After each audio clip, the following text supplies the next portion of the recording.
নাচ জানি না, কিন্তু এটা জাস্ট মনের আনন্দে কেমনি মানে হঠাৎ করে এমনি চলে আসছে আর কি। আমরা মৃত্যুর পর থেকে বেঁচে আসছি, তো আমার কাছে না মানে এই আনন্দটা মানে ভাষাহীন। আসলে কি আনন্দটা একটা অন্যরকম আনন্দ। 5ই আগস্টের পরে যেহেতু আমরা গুলিতে আহত ছিলাম, মৃত্যুর পর থেকে বেঁচে আসছি, তার পরবর্তীতে এইরকম একটা জাতীয়ভাবে 500 বছরের একটা ঐতিহ্য যেভাবে আসিফ মাহমুদ তুলে ধরছেন, এটা আমাদের সবার মধ্যে একটা প্রাণ সঞ্চার করছে আর কি, আনন্দের আত্মহারার মতো করে।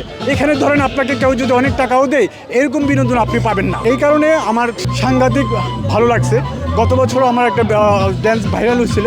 আমি কিন্তু নাচ জানি না, কিন্তু এটা জাস্ট মনের আনন্দে কেমনি মানে হঠাৎ করে এমনি চলে আসছে আর কি।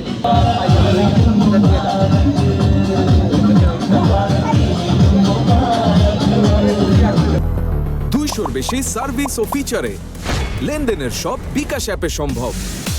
দেখে আসছি কি নির্মমতা, কি ভয়াবহতা ছিল সেই 5ই আগস্টের।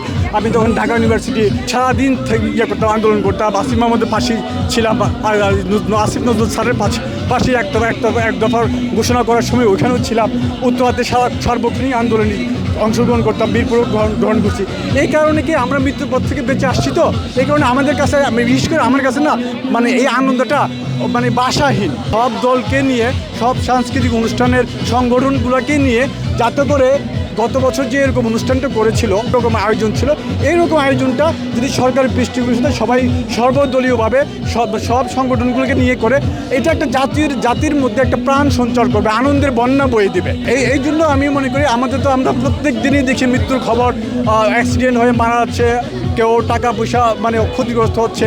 কিন্তু এই যে জাতীয় যে সাংস্কৃতিক যে অনুষ্ঠানগুলো, পয়লা বৈশাখ থেকে শুরু করে যত রকম অনুষ্ঠান আছে, প্রত্যেকটা অনুষ্ঠান, সেটা হিন্দু মুসলিম বলে কথা নেই, সবগুলো অনুষ্ঠান জাতীয়ভাবে করলে এনার্জিটা হচ্ছে কি, ওই যে বললাম মৃত্যুর পর থেকে বেঁচে আসছি। অনেকবার দেখছি হাতের কাছে স্নাইপার শট দেখছি, সব রকম দেখছি। আপনার মাথা থেকে গুলি করছে বা মাথা অর্ধেকটা আলাদা হয়ে গেছে, কাছ থেকে দেখছি। তো এর ভয়াবহ পরে যে বেঁচে আছি, ওই আনন্দে আসলে আনন্দিত হয়ে মানে এটা নাচা আর কি। একজন জুলাই যোদ্ধা, বাসা উত্তরায় থাকি।